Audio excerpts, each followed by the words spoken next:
y estamos predicando sobre el capítulo 6 del libro de Daniel, y hoy vamos a tener la entrega número 6 de este capítulo que hemos titulado a esta serie Dios te librará. Y quiero comenzar con esta fábula. El señor problema es el visitante que en ocasiones, antes de llegar, avisa y otras veces no avisa. No importa si no le invitas a pasar a tu casa, él entrará y se sentará en tu sala, aunque tú no lo hayas autorizado. Hay veces que decides ignorarlo y te vas, digamos, a dormir. Sin embargo, cuando te levantas, don Problema está ahí, esperándote. Y es posible que él haya invitado por lo menos a 2 amigos más. Entonces ya don Problema no está solo. También están con él el señor Inconveniente y su señora esposa, doña Contrariedad. Los problemas, los inconvenientes y las contrariedades llegan porque son partes de la vida. Aunque no lo invites, aunque no lo busques, no importa, ellos siempre llegarán y siempre estarán ahí el día que menos tú quieres encontrarlo. Y no se irán hasta que aprendamos las lecciones que Dios nos quiere dar. Por eso es muy oportuno, y escribí esa fábula a propósito de Daniel. ¿Buscó Daniel a don Problema? ¿Invitó Daniel a doña Contrariedad? No. Ellos vinieron solos por la integridad de Daniel. Si usted quiere encontrarse con don Problema o con el señor Inconveniente y su señora esposa, doña Contrariedad, simplemente tiene que actuar bien. Alguien dirá, bueno, pues entonces yo no voy a actuar bien. Yo voy a seguir la corriente de este mundo. Pues tengo que decirle que también se los va a encontrar. ¿Por qué? Porque don Problema llega solamente por el hecho de que nosotros estamos vivos, y no depende de que nosotros actuemos bien, ni depende de que nosotros actuemos mal. Ahora, si ellos van a llegar como quiera, pues entonces que vengan por la integridad, por las buenas acciones y no por las malas. Porque cuando vienen por las buenas acciones, solamente lo tendremos a ellos. Pero cuando vienen por las malas acciones, entonces junto con ellos, entonces viene el descrédito, la vergüenza, el rechazo y la ignominia de haber actuado mal. Por eso, Daniel es un ejemplo de que los problemas vienen y no es garantía de librarnos de ellos el actuar bien. Les invito a que vayamos a Daniel, capítulo 6, versículos 16. Y vamos a leer este solo versículo, hay más, pero vamos a leer este solo versículo por ahora. Daniel, capítulo 6, versículo 16. Daniel capítulo 6, versículo 16, dice de la siguiente manera. El rey entonces dio órdenes que trajeran a Daniel y lo echaran en el foso de los leones. El rey habló a Daniel y le dijo, tu Dios, a quien sirves con perseverancia, Él te librará. Oremos. Gracias te damos, Señor, por tu palabra. Gracias te damos, Señor, porque podemos leerla. Ahora, Señor, permíteme explicarla con fidelidad, con claridad y con relevancia. Te pido, Señor, que tú bendigas tu palabra una vez más, que ella refresque nuestras almas como agua de manantial. Te pedimos, Señor, que tú bendigas cada persona que está aquí presente y los que están en sus hogares o donde quiera que estén, tanto aquí en nuestra ciudad, en el país, como fuera de nuestro país. Te pedimos que tú les bendiga ricamente, que tú guíes sus pasos, que tú consueles los corazones de aquellos que están abatidos y angustiados, que tú sane a los que están enfermos, que tú restaure las familias que están fragmentadas. Te pedimos, Señor, que tú bendigas cada iglesia, cada congregación que en estos momentos está predicando tu palabra. Te pedimos, Señor, que tú tengas misericordia de nuestro país, que en este tiempo, ya donde se aproximan unas nuevas elecciones presidenciales y congresuales, nosotros podamos votar con conciencia por aquellos que representan la decencia, el valor, la integridad, Señor. Ayúdanos, Padre. Te pido, Señor, que tú sigas siendo nuestro sustento y que nuestra esperanza no esté en los hombres, sino en ti, Padre amado. Te rogamos, Señor, que nos dirija y nos guarde en este mundo difícil, en el mundo en el que estamos viviendo hoy. Gracias, Padre, que tu palabra nos llene de ti, en el nombre de Jesús. Amén. La conspiración contra Daniel ya está en plena marcha.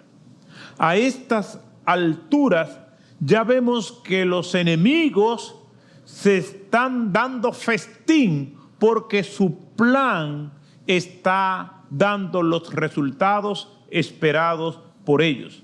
Se frotan las manos, ríen a carcajadas, celebran y disfrutan la calamitosa situación en la que aparentemente se encuentra Daniel. Está atrapado por leyes mañosas que ellos mismos habían elaborado. Así es este mundo y así ha sido siempre. Cuando los justos entran en desgracias, hay quienes disfrutan. Y cuando la justicia triunfa, hay quienes se frustran. En este episodio, Daniel aparentemente está acorralado. Su vida está a punto de llegar a su fin. Y aquellos que conspiraron contra él solamente esperan el golpe final. ¿Cómo y cuándo y cuál es el contexto de esto que está ocurriendo con Daniel? Tenemos que irnos unos versículos más adelante. El contexto de la historia es que aquellos conspiradores y personas que están ya celebrando lo que va a ser la muerte de Daniel, se sentían mal contra Daniel y tenían tiempo buscando la manera en cómo ellos podían atrapar a Daniel en algo. Primero hurgaron en el historial como funcionario de Daniel y dice la Escritura que no encontraron tacha alguna, no encontraron negligencia ni encontraron corrupción como estadista y como funcionario que fue. Entonces siguieron maquinando y encontraron que si ellos hacían algo donde Daniel tenía que decidir entre servir a su Dios u otra opción, Daniel iba a decidir por Dios. Alguien dijo que si hoy en día llevaran a muchos cristianos ante una corte para condenarlo por su fidelidad a Dios, muchos saldrían libres por falta de pruebas. Y Daniel no está entre los que se encuentran así. Daniel, entonces, en el versículo 10, leímos en aquella extraordinaria oración donde hay un acento de humildad, de ruego y de gratitud al Señor, con las ventanas abiertas como siempre lo había hecho, en dirección a Jerusalén, y allí oraba. Ellos sabían que iban a encontrar a Daniel así, y estos versículos del 11 al 16 es la muestra de ellos. Y dice así, en Daniel capítulo 6, versículos 11 al 16, de la siguiente manera. Entonces estos hombres de común acuerdo fueron y encontraron a Daniel orando y suplicando delante de su Dios, por lo cual se presentaron ante el rey y le hablaron tocante al mandato real. ¿No firmaste un mandato que cualquier hombre que en el término de 30 días hiciera una petición a cualquier dios u hombre fuera de ti, oh rey, fuera echado en el foso de los leones? Y el rey respondió y le dijo, la orden es cierta, conforme a la ley de los medos y persas, que no puede ser revocada. Entonces ellos respondieron y dijeron al rey, Daniel, que es uno de los deportados de Judá, no te hace caso, oh rey, ni del mandato que firmaste, sino que 3 veces al día hace su oración. Al oír estas palabras, el rey se afligió mucho y se propuso librar a Daniel, y hasta la puesta del sol estuvo buscando la manera de librarlo. Entonces aquellos hombres vinieron de común acuerdo al rey y le dijeron, reconoce, oh rey, que es ley de los medos y persas, que ningún mandato o edicto que el rey establezca puede ser revocado. El rey entonces dio órdenes que trajeran a Daniel y lo echaran en el foso de los leones. El rey habló a Daniel y le dijo, tu Dios, a quien sirves con perseverancia, Él te librará. El texto nos da los detalles contra la conspiración o contra Daniel. Él está orando como solía hacerlo, como vimos en el versículo 10. No se esconde ni disimula su fe, su ruego y su gratitud al Señor. Y Daniel es sorprendido por sus enemigos. Lo que ellos hicieron fue, sabemos a qué hora Daniel está clamando a su Dios. Lo que tenemos que hacer es ir allá, varios de nosotros que serviremos a la vez de testigo, y lo vamos a acusar delante del rey porque está desobedeciendo a la ley, al edicto real. Y esto fue lo que hicieron. Fueron y encontraron a Daniel y se formularon formalmente los cargos contra Daniel, que se encuentra en el versículo 13. Entonces ellos respondieron y dijeron al rey, Daniel, que es uno de los deportados de Judá, no te hace caso, oh rey, ni del mandato que firmaste, sino que 3 veces al día hace su oración. Aquí están los cargos y he hecho una lista detallada de ellos. Las maquinaciones y los argumentos de los enemigos de la verdad y de la justicia están cuidadosamente ordenados y estructurados, llenos de trampas, chismes e intrigas. ¿Cuáles son los cargos? Primero, le hicieron cargos que tienen que ver con su prejuicio étnico. Daniel, uno de los deportados de Judá. Cuando nosotros vamos al libro de Daniel, capítulo 1, versículo 3, nos dice que fueron deportados estos muchachos. En el versículo 4 sigue dándonos parte del perfil de ellos nos dice: muchachos en quien no hubiese tacha alguna. Cuando Nabucodonosor con todas sus hordas llegaron a la ciudad de Jerusalén, la devastaron, y esa historia nosotros la conocemos muy bien, y trajeron muchachos de la clase aristocrática, de la nobleza, que estuvieron dispuestos a colaborar con el nuevo imperio. Y Daniel, junto con otros más, era uno de ellos. El término que se usa como muchachos es una palabra que puede ser traducida desde el hebreo como adulto joven, es decir, entre 12 y 17 años. Lo que quiere decir que Daniel tenía aproximadamente esa edad, un adolescente. Ya el periodo en que los hebreos habían estado en el exilio babilónico y que se les permite entonces comenzar a regresar a Jerusalén fue aproximadamente de 70 años.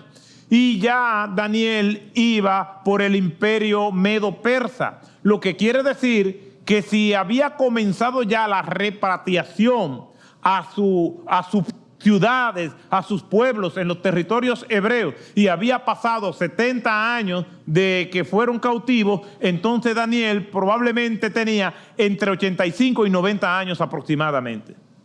Y ellos sacan el tema étnico, pero tiene toda su vida, la mayor parte de su vida, Daniel la tiene fuera de su patria. Ya Daniel primero estuvo con el imperio babilónico y ahora está con el imperio medo-persa. Pero así es el prejuicio. No olvida, como no podían atacar su integridad, como no podían atacar su honestidad, su competencia, entonces se van por el tema racial.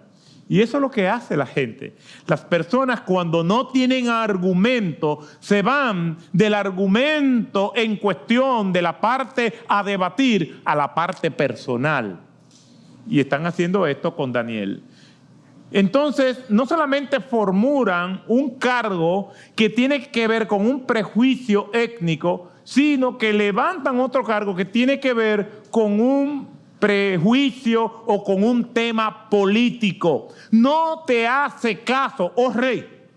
En otras palabras, oh su majestad, tú no eres el líder de él. En el mundo de la política, la influencia, el control es vital. Lamentablemente hay muchos políticos que son populares pero no son líderes. Y la gente tiende a confundir popularidad con liderazgo. Pero el tema del liderazgo es esencial para poder dirigir, porque el líder es una persona que influye. Se supone que el líder influye, pero no se impone. Aquí lo vemos al revés en el circo político de nuestro país y de otras partes del mundo, donde las personas manipulan, donde las personas abusan del poder, todo en nombre de su liderazgo. Lo cierto es que una persona que está en el mundo de la política como gobernante es muy celoso del tema del liderazgo, porque es lo que él tiene para que la gente le siga. Y aquí entonces ellos traen un tema político y le dicen: no te hace caso, tú no eres su líder, tú eres un rey recién llegado. Eso es un problema, te puede causar situaciones indeseables para ti. Esto se puede contagiar y más personas entonces pueden hacer lo mismo. Sacan un tema político. En tercer lugar, ellos traen un argumento jurídico, ni del mandato que tú firmaste. En otras palabras, Daniel no se está sometiendo a la ley. ¿Qué es lo que sucede en el mundo? Y siempre ha sido así. Las injusticias se legalizan para acusar a personas como violadores de la ley. Lo vemos durante los días grises de la Segunda Guerra Mundial. Todo lo que hizo Hitler, sorpréndanse, fue legal.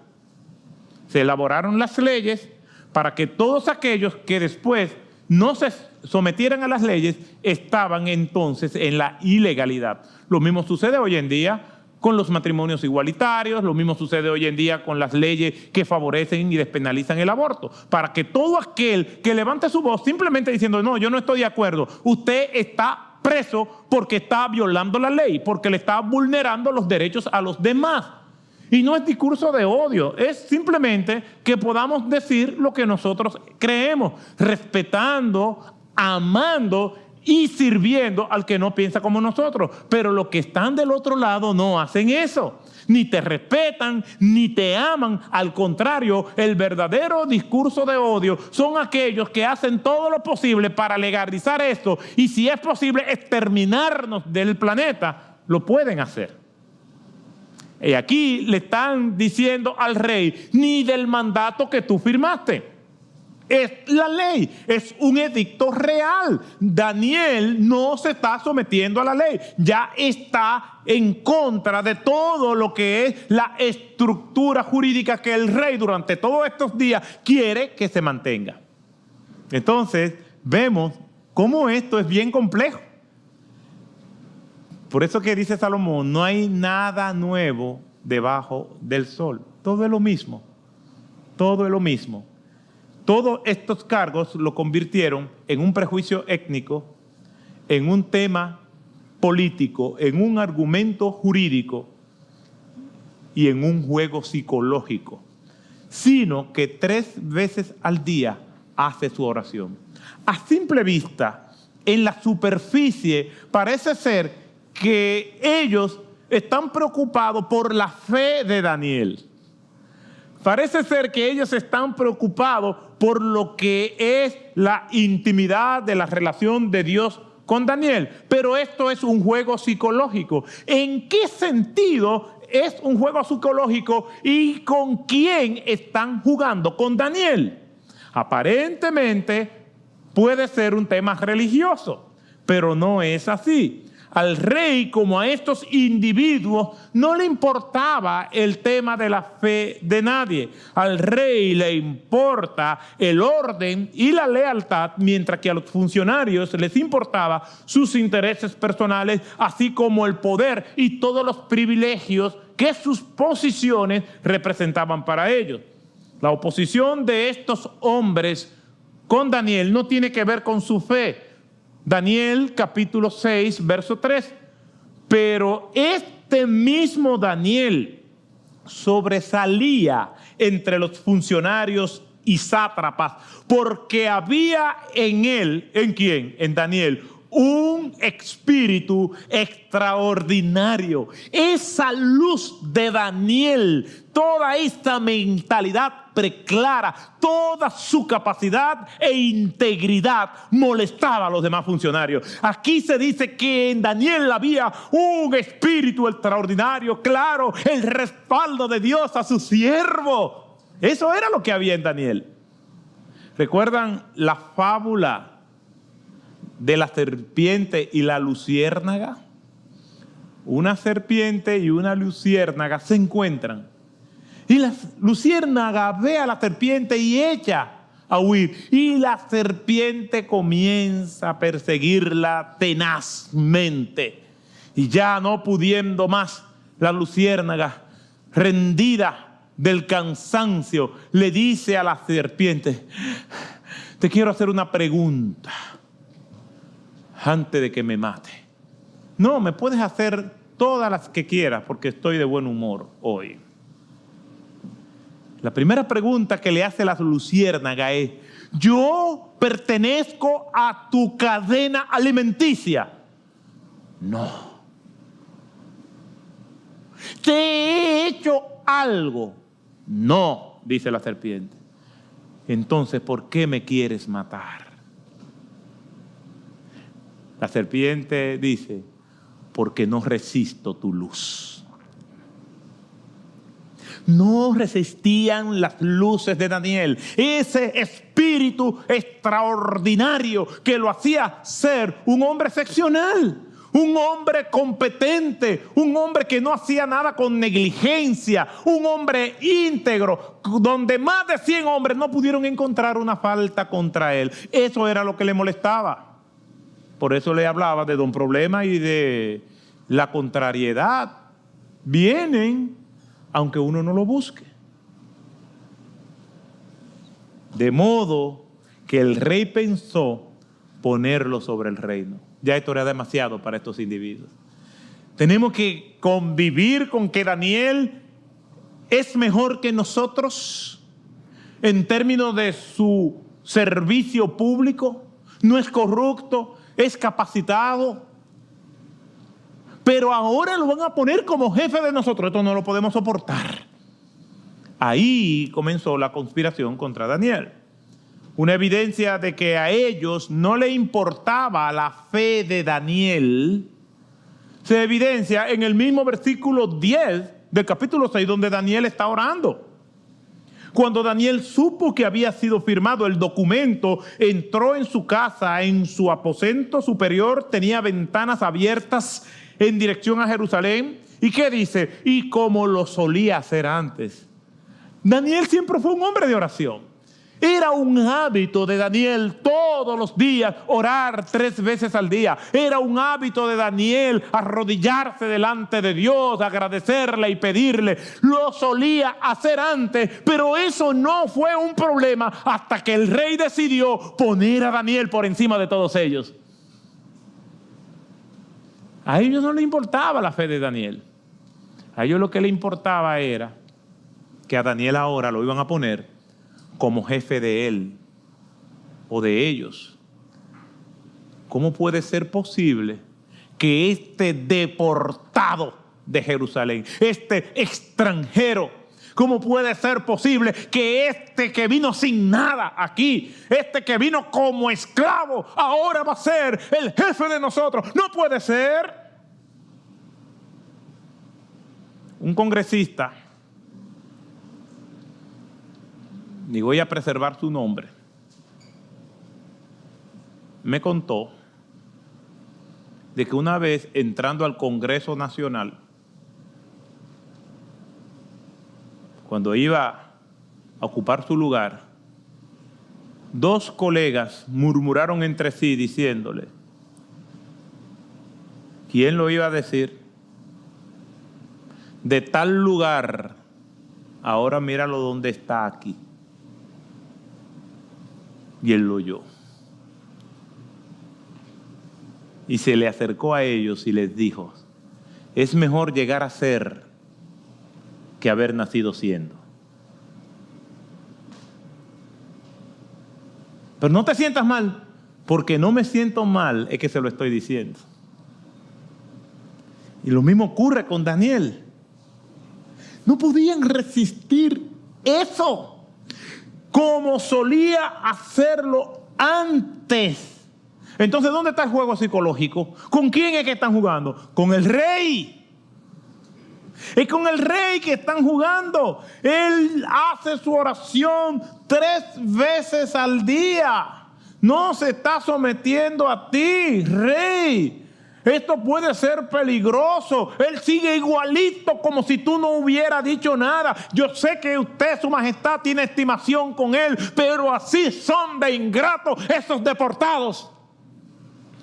Así son de ingratos. Todo lo que tú has hecho con él y la posición que tú querías darle, míralo cómo te desafía. Están jugando psicológicamente. No es por la fe de Daniel, es por lo que el rey era. ¿Por qué? El rey quería poner funcionarios y sátrapas. Estaba en un proceso de reestructuración del Estado y necesitaba control. El rey queda atrapado. Miren las reacciones del rey. Versículos 14 al 16. Al oír estas palabras, el rey se afligió mucho y se propuso librar a Daniel, y hasta la puesta del sol estuvo buscando la manera de librarlo. Entonces aquellos hombres vinieron, probablemente al otro día, y le dijeron de común acuerdo al rey, reconoce, oh rey, que es ley de los medos y de los persas, que ningún mandato o edicto que el rey establezca puede ser revocado. Es lo que dice la ley. Todo lo que hizo Hitler fue legal. De hecho, Hitler mandó a quemar el Congreso.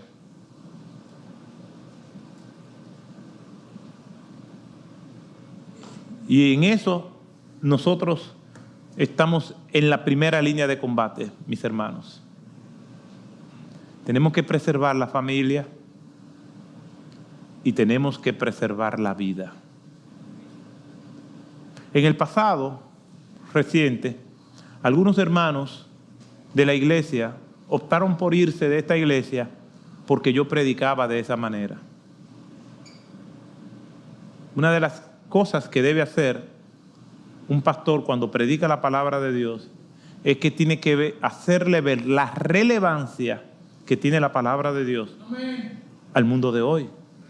Estas no son historias, fábulas solamente. No son cuentos mitológicos. Este no es el infierno de Dante, es la palabra de Dios. Y la Escritura dice acerca de sí misma en 2 Timoteo capítulo 3, versículo 16.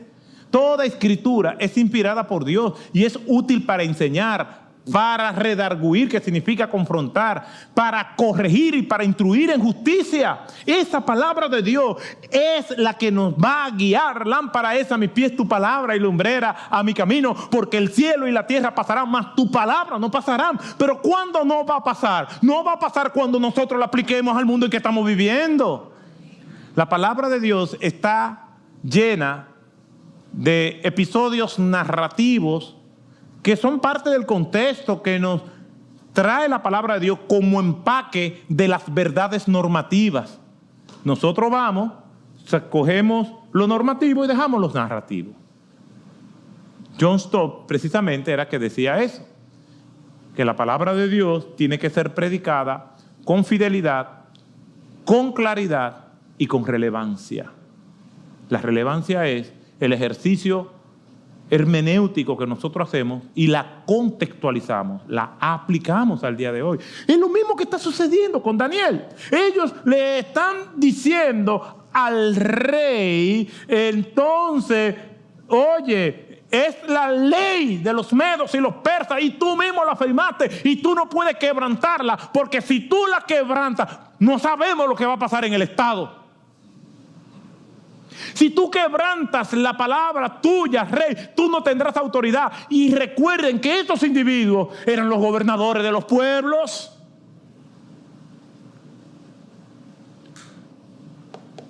Nosotros fuimos los que hicimos campaña por ti.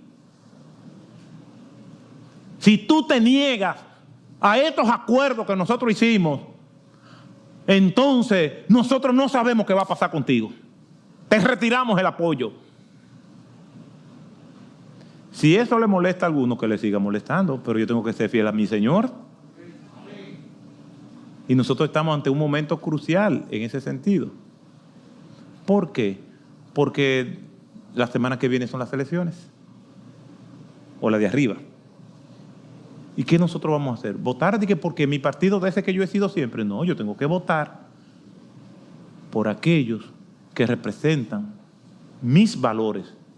No mis intereses particulares o materiales, sino mis valores. Aunque ese que represente los valores de moral, de decencia, de ética, sea de otro partido. Porque nuestro partido está en los cielos. Y nuestro líder no es hombre para que mienta, ni hijo de hombre para que se arrepienta. Ellos le dijeron, reconoce, oh rey, que es ley de los medos y de los persas, y que ningún mandato o edicto que el rey establezca puede ser revocado. Entonces el rey no le quedó otra opción que mandar a Daniel al foso de los leones. No le quedó de otra. Este rey tenía cierta simpatía, pero estaba atrapado por las leyes. Era la ley de los medos y los persas, no podía ser revocada. Un episodio parecido se ve con el rey Asuero, donde se evidencia la rigidez de estas leyes.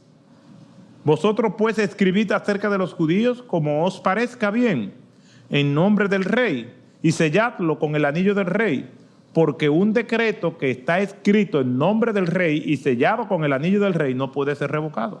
Era la rígida ley de los medos y de los persas. Por tal razón el rey se aflige, y es el rey, en lo que yo llamo la fe de un incrédulo, que le dice a Daniel: el Dios a quien tú sirves, Él te librará. El Dios que te ha sido fiel en todo momento, Daniel no tiene que decirlo, Él te va a librar. Más adelante dice del rey que hasta ayunó por Daniel. ¿Usted está viendo eso?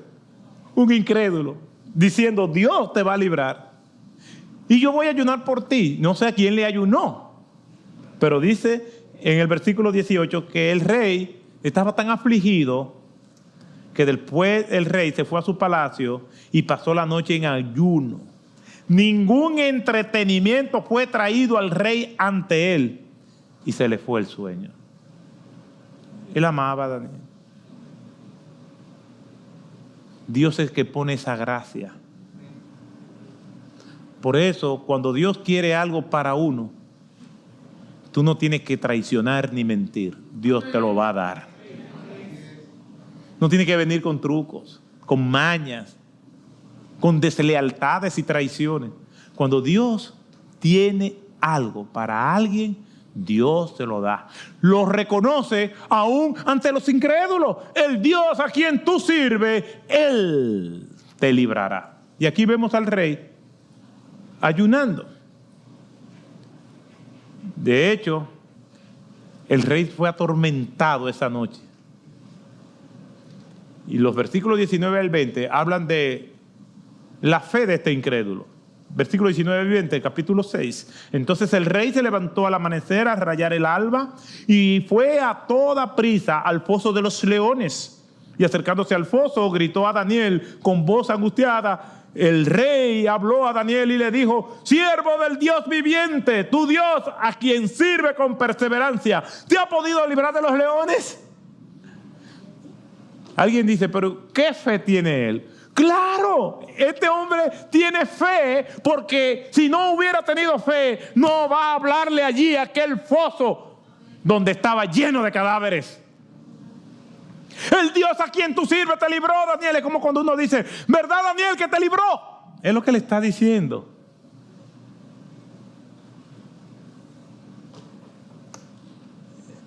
Esto nos habla de la fe de un incrédulo, pero no evitó que Daniel fuera al foso de los leones.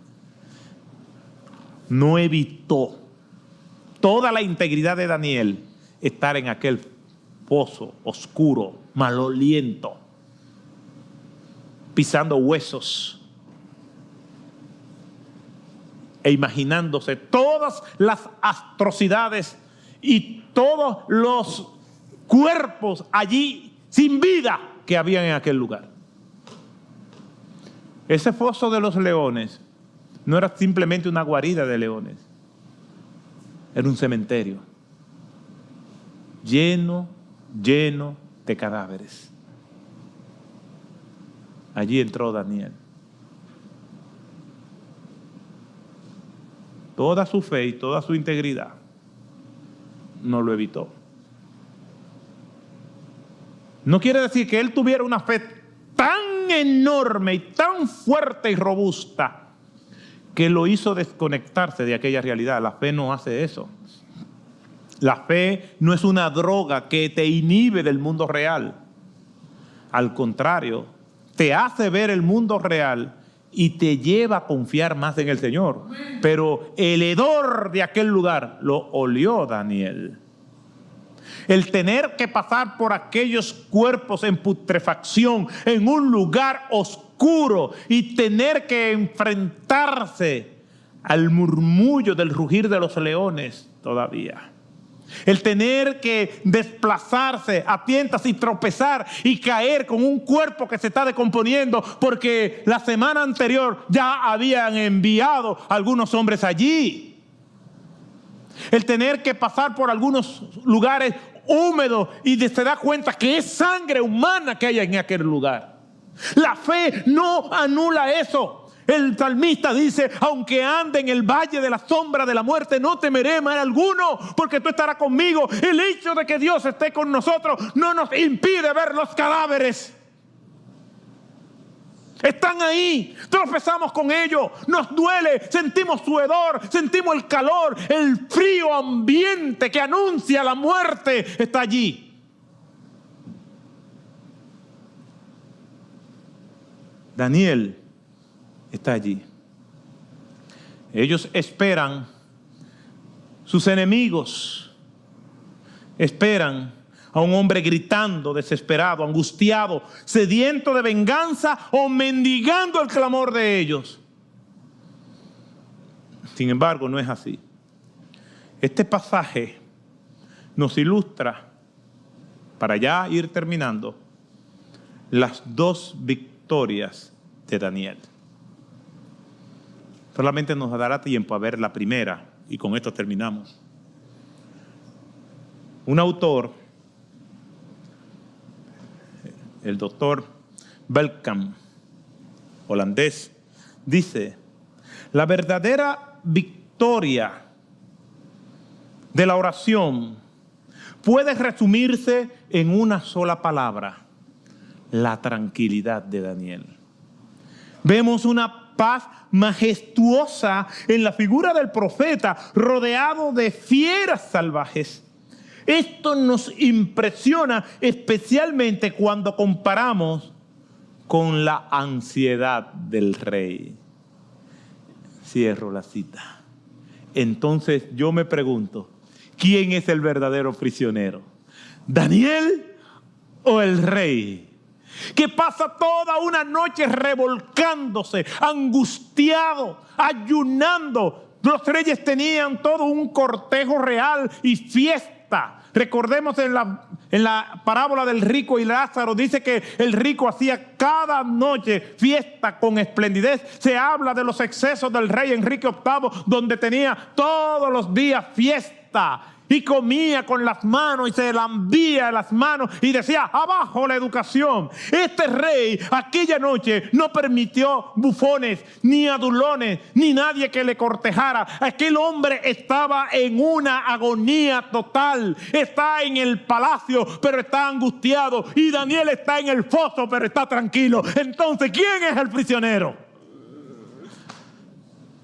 Porque los verdaderos barrotes del alma están en el corazón humano.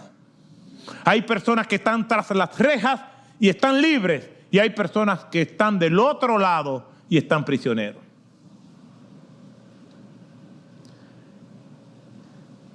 Entonces, la primera victoria de Daniel no está en la salida del pozo, sino cómo entró en el foso de los leones. Tranquilo, esperanzado, sabiendo que su Dios estaba a su lado como poderoso gigante. ¿Le vendrían los recuerdos a Daniel de cómo Dios había dado tantas victorias a su pueblo? Desde luego, porque lámpara es a nuestros pies su palabra y lumbrera a nuestro camino. Lo que pasó después lo veremos más adelante, pero celebremos la tranquilidad y la paz y el gozo en medio de la tormenta, aunque los leones todavía están ahí esperando. Es que la victoria no depende del resultado, sino de lo que Daniel está viviendo. ¿Por qué? Porque si determináramos la victoria en que Daniel quedó con vida, entonces ¿qué vamos a hacer con Esteban? ¿Murió derrotado? ¿Qué vamos a hacer con los apóstoles que murieron por la causa de Cristo de una manera violenta? Entonces fueron miserables, derrotados. No. ¿Qué vamos a hacer con Juan el Bautista? ¿Fue un fracasado? No. La victoria está en la serenidad, en el gozo, en la tranquilidad, en medio del torbellino, que podamos decir como Job: yo sé que mi Redentor vive. Ahí es que está la paz del creyente, la victoria en cómo nosotros asumimos la prueba. Tu Dios, en quien tú confías, Él te librará. Claro, y me está librando de un corazón angustiado, de un corazón temeroso. Él me librará primero de mí mismo, de mis temores, de mis angustias, y me hará libre en medio de las cadenas que acorralan mi cuerpo, que no me dejan ni siquiera movilizarse. Daniel, en este momento, es más libre que nunca. Ante las amenazas de los hombres, Dios nos librará. Ante las amenazas de las fieras, Dios nos librará. Ante los presagios de la caída de la economía, Dios nos librará. Ante el diagnóstico reservado, Dios nos librará. Aunque malos hombres nos gobiernen, Dios nos librará. Y la principal libertad es que tenemos a Cristo en nuestro corazón, porque si el Hijo os libertare, seréis verdaderamente libres. Por eso nuestra esperanza está en Cristo. Por eso es que predicamos el Evangelio. Por eso es que la palabra de Dios no está en cuarentena. Y por eso es que la iglesia del Señor siempre ha estado abierta y estará hasta que Cristo venga, y estaremos con Él por la eternidad. El Dios que libró a Daniel también a diario nos libra a nosotros también.